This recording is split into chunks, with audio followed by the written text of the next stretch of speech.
नमस्कार दोस्तों, स्वागत है आप सभी का हमारे YouTube चैनल में।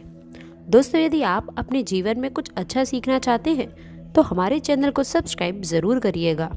सोमवार का दिन बहुत ही खूबसूरत दिन होता है और बहुत सारे लोग शिव जी का व्रत भी करते हैं, सोमवार का व्रत करते हैं।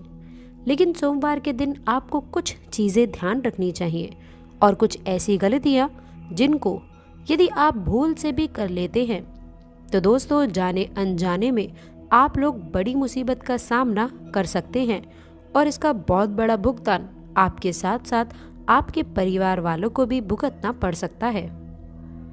दोस्तों, माना जाता है कि भोलेनाथ यदि नाराज हो जाएं तो ये आप लोगों के लिए बहुत ही दुखदायक स्थितियां उत्पन्न कर सकता है। वैसे तो भोले बहुत भोले भंडारी हैं, किसी की बातों का कभी बुरा नहीं मानते हैं और बहुत ही जल्दी खुद प्रसन्न हो जाते हैं। लेकिन दोस्तों, कुछ ऐसी बातें हैं जो भोलेनाथ को बिल्कुल भी पसंद नहीं आती हैं। आज हम आपको बताएंगे वो कौन सी बातें हैं। सबसे पहले दोस्तों, उठते ही हम क्या करते हैं। दोस्तों, सोमवार के दिन सुबह सुबह स्नान आदि करके भगवान को याद करते हैं, भगवान से विनती करते हैं कि हमारे सारे बिगड़े काम बना दे, हमारे जीवन से मुसीबतों को दूर भगा दे। हम भगवान को प्रसन्न करने के लिए तरह तरह के उपाय करते हैं व विधि विधान से पूजा करने की भी कोशिश करते हैं दोस्तों, ताकि हमारी सारी मनोकामनाएं जल्दी से जल्द पूरी हो सके। और इसी कड़ी में भगवान के नाम का उनके समर्पित दिन पर हम स्मरण करते हैं। दोस्तों, हमारे शास्त्रों में तो अलग अलग दिन अलग अलग देवताओं को डेडिकेट कर दिया गया है। सोमवार को शिव जी का व्रत रखना चाहिए, मंगलवार को हनुमान जी का व्रत रखना चाहिए, बुधवार को गणेश जी का व्रत रखना चाहिए और बृहस्पतिवार को विष्णु भगवान की उपासना करो और शुक्रवार को माँ लक्ष्मी का व्रत रखो, शनिवार को हनुमान जी और शनिदेव का व्रत रखो, संडे को सूर्य देवता का व्रत रखो। इस तरह से अलग अलग दिन अलग अलग देवी देवताओं के नाम पर रखने की सलाह दी जाती है। वह परंपरा चली आ रही है। वह उपवास रखकर भगवान को प्रसन्न करने का जिक्र हमारे पुराणों में किया गया है। दोस्तों, भगवान को प्रसन्न करने का ये सबसे अच्छा तरीका माना जाता है। इस उपवास वाले दिन हम एक टाइम या फिर 2 टाइम जैसे भी खाना ना खा करके खुद को कष्ट पहुंचाते हैं।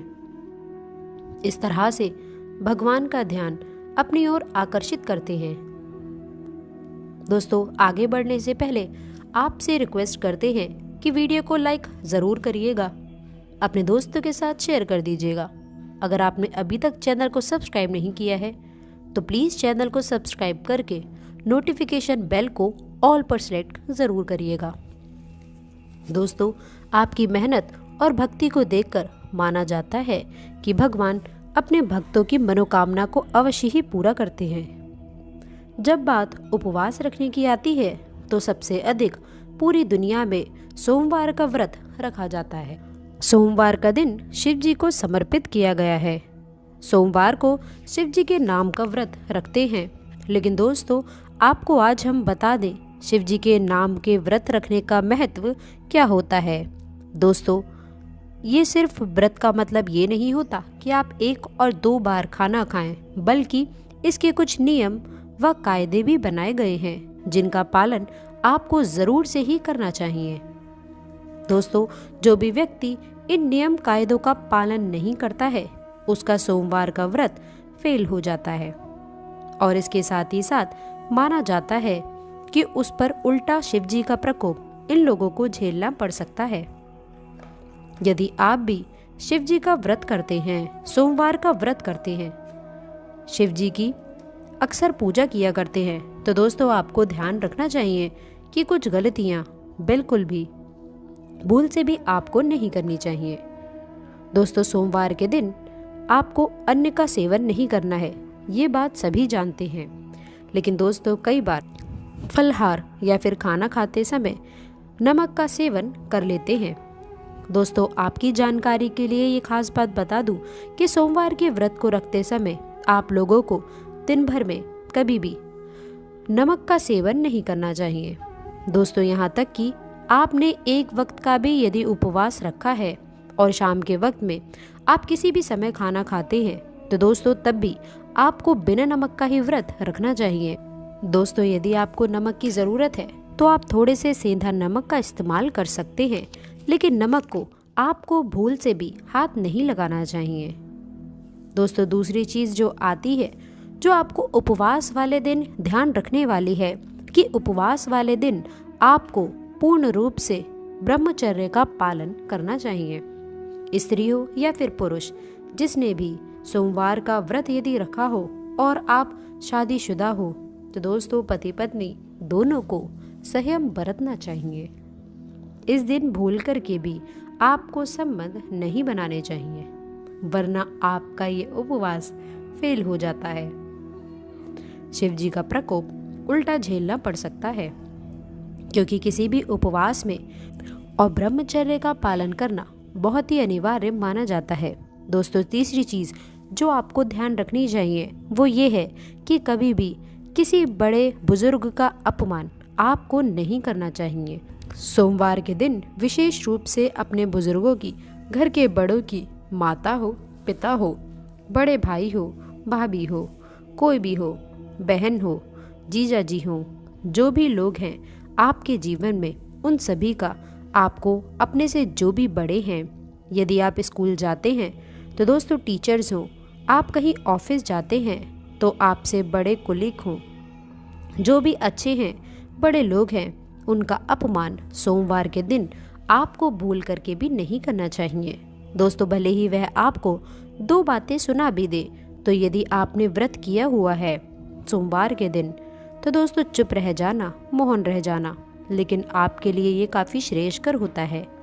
सोमवार के दिन आपको अपनों से बड़ों का अपमान यदि आप करते हैं, या फिर दोस्तों कोई भी लड़ाई झगड़ा आप किसी से करते हैं, तो माना जाता है कि शिवजी आपके उपवास को ग्रहण नहीं करते हैं और आपको उस उपवास का कोई भी फल नहीं मिलता है।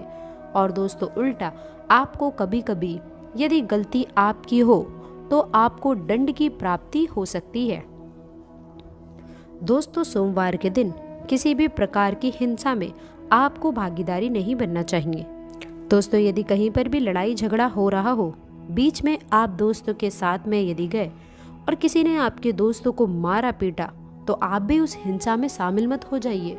या फिर कहीं पर यदि कोई हिंसा हो रही है और आप वहां पर जा रहे हैं, किसी भी जानवर को यदि आप मारते हैं या किसी भी तरह का कोई भी नुकसान करते हैं, ये सब काम आपको नहीं करने चाहिए। दोस्तों, किसी भी जीव को मार कर खाना आदि वर्जित माना गया है। कई लोग नॉनवेज का सेवन करते हैं, वह खाना, किसी भी जीव को मारना सोमवार के दिन, ये सब काम आपको नहीं करने चाहिए। सोमवार के दिन आपको तामसिक भोजन बिल्कुल भी नहीं करना चाहिए। दोस्तों, आप शिव जी को यदि मानते हैं तो आपको तामसिक भोजन से सोमवार के दिन परहेज करना चाहिए।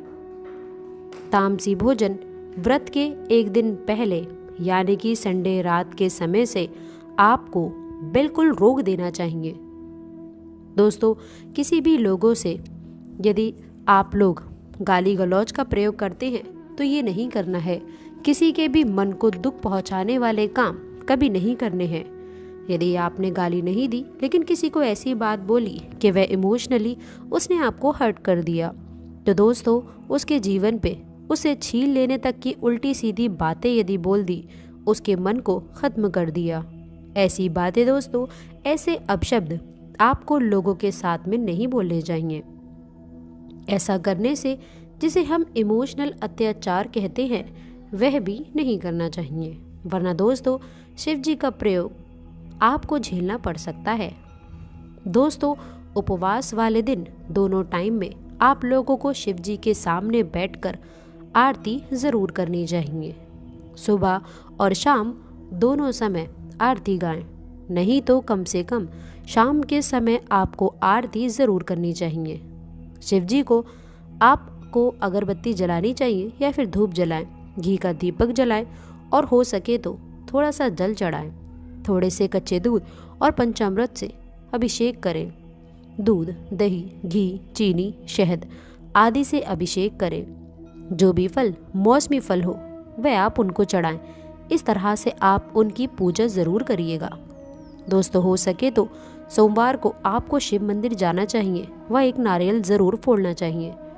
दोस्तों, कई लोगों में बात बात पर झूठ बोलने की आदत होती है। बात बात पर बातों को घुमाने की आदत होती है। आपको भी यदि झूठ बोलने की आदत है, हर बात में आप निंदा करते हैं, झूठ बोलते हैं, चुगली करते हैं, तो इस तरह की चीज़ें यदि आप करते हैं तो आपको ऐसा नहीं करना चाहिए, वरना आपको शिव जी का प्रकोप झेलना पड़ेगा। हमारे धर्म में जब भी हम देवी देवताओं का पूजन करते हैं तो प्रसाद संबंधी कुछ विशेष नियम भी होते हैं। भगवान कृष्ण को जैसे दही का भोग लगाते हैं, माता संतोष को खटाई की चीज़ें नहीं लगाते हैं, उसी प्रकार हर देवी देवताओं की पूजा, प्रसाद और मंदिर से संबंधित कुछ नियम होते हैं। इसी में शिव जी को माना जाता है कि आप धतूरा, बेलपत्र आदि आपको चढ़ाने चाहिए। दोस्तों, आमतौर पर हमने देखा है कि जब भी लोग जागरण करते हैं, पूजन करते हैं या आरती में शामिल होते हैं तो भगवान की गुणगान के साथ तालियां बजाते हैं। तो इससे भक्त मंडली में एकता आती है, भावना पैदा होती है। जब भी हम परिवार में मिल कर के आरती गाते हैं, सभी लोग एक साथ मिलकर ताली बजा बजा करके आरती करते हैं। माना जाता है कि तालियों की गूंज से प्रार्थना के शब्द भगवान तक ज़रूर पहुंचते हैं। परंतु आपको ये जानकर आश्चर्य होगा कि धार्मिक मान्यता के अनुसार भगवान शिव जी के मंदिर में दोस्तों उसमें ताली बजाना वर्जित माना गया है। इस मान्यता को सुनकर शायद थोड़ा सरप्राइज लग सकता है, लेकिन ये बात बिल्कुल सच है। शिव मंदिर में खास अवसरों को छोड़कर ताली नहीं बजानी चाहिए। कहा जाता है कि भगवान शिव समाधि में लीन रहते हैं और इस दौरान वो गहरे ध्यान में होते हैं। पौराणिक कथाओं में भी आता है कि शिव का ध्यान भंग करना बहुत मुश्किल कार्य रहा है और भगवान शिव ने एक बार कामदेव तक को भस्म कर दिया था, क्योंकि उसने शिव जी के ध्यान को भंग करने का दुस्साहस किया था। इसीलिए कहा जाता है कि शिव मंदिर में शांति का माहौल रखना चाहिए। जब भी आप शिव जी के मंदिर जाएं, आप शांति से चुपचाप पूजा करें। शिव लगातार जलधारा के नीचे ध्यान लगाकर बैठे रहते हैं। उन्हें शोर शराबा बिल्कुल पसंद नहीं है। ध्यान और समाधि लगाने के लिए शमशान हो, कैलाश हो, हमेशा निर्जर स्थान पर ही रहते हैं। इसीलिए कहा जाता है शिवलिंग के पास 3 बार आपको ताली नहीं बजानी चाहिए। ये शिव के ध्यान को भंग करने की कोशिश करता है और भगवान को ये बिल्कुल पसंद नहीं है। बेवजह शिव जी का ध्यान भंग करने से उनका क्रोध भड़क सकता है। इसका खामियाजा जो भी व्यक्ति ऐसा कर रहा है उसको भुगतना पड़ रहा है। माना जाता है कि शिव जी के साथ ही शिव जी के परिवार, शिव परिवार भी नाराज होते हैं। उनके भूतगण तक नष्ट हो सकते हैं। और जब शिव जी की पूजा हो रही हो तभी आपको सिर्फ ताली, शंख, घंटी या अन्य वाद्य बजाने चाहिए। इसके अलावा मंदिर में कभी भी आपको बेकार के वाद्य आदि नहीं बजाने चाहिए। तो दोस्तों, हमने आज आपको बताया कि शिव मंदिर में किस प्रकार के आपको कार्य नहीं करने चाहिए। किसी भी प्रकार की तामसिक चीज़ों का सेवन, किसी भी तरह के तापसी व्यवहार आपको नहीं करने चाहिए। किसी से मारपीट, हिंसा आदि सभी चीज़ों से परहेज करना चाहिए। और दोस्तों, जिस दिन आप व्रत करते हैं, सोमवार के दिन, या फिर दोस्तों नहीं भी करते हो और आप शिव भक्त हैं, तो दोस्तों आपको इन बातों का ज़रूर ध्यान रखना चाहिए। आज के लिए बस इतना ही। तो दोस्तों, आशा करते हैं कि वीडियो में दी गई जानकारी आपको पसंद आई होगी। वीडियो अच्छी लगी हो तो वीडियो को लाइक करिएगा, अपने दोस्त के साथ शेयर करिएगा। अगर आपने अभी तक चैनल को सब्सक्राइब नहीं किया है तो प्लीज़ चैनल को सब्सक्राइब करके बेल आइकन ज़रूर दबाइएगा, ताकि आने वाली नॉलेजेबल वीडियो आपको सबसे पहले मिले। मिलते हैं अगली वीडियो में, तब तक के लिए गुड बाय। और अंत तक जुड़े रहने के लिए आप सभी का बहुत बहुत धन्यवाद। दोस्तों, कमेंट बॉक्स में सच्ची श्रद्धा से